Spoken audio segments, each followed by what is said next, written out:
Un château en Bigorre, une enclave du Béarn, Gardère a retrouvé son lustre d'antan. Cette demeure du XVIIe siècle, laissée à l'état de ruine, est revenue à la lumière grâce à un passionné qui, depuis 22 ans, lui redonne une âme. Pendant les fêtes, les visiteurs peuvent découvrir librement la demeure. Le château a été reconstruit en 1723. Donc en plein règne de Louis XV, j'ai voulu remeubler le style comme ça pouvait l'être à l'époque. Le patrimoine se partage et ça nous appartient à tous. Et voilà, et quand on peut le mettre en commun et en faire profiter le plus grand nombre de personnes, c'est un pur bénéfice.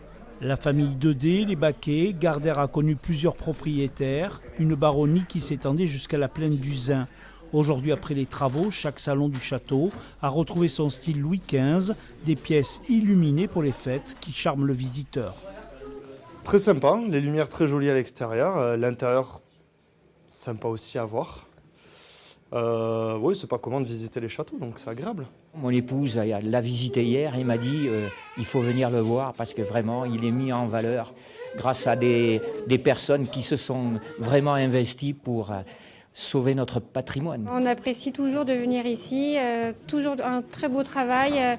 On est dans un monde féerique et on est déconnecté vraiment du monde réel. Un jardin à la française éclairé la nuit. Gardère trouve sa magie jusque dans le ciel où un croissant de lune scintille. Une nouvelle vie pour une bâtisse qui a failli disparaître, oubliée par son dernier propriétaire et sauvée par un passionné qui y consacre sa vie. La tempête de 99 est passée dessus. Le château était ouvert aux 4 grés du vent, donc pillé, squatté, vandalisé. Toutes les cheminées avaient été volées, les portes boiseries volées aussi. Voilà, et tout ça, c'était dur pour moi de voir ce château complètement pillé. L'association Gardère 1723 a aidé à la rénovation du château et assure aujourd'hui les visites. En 2023, Gardère sera ouvert en juin pour les Journées des Jardins.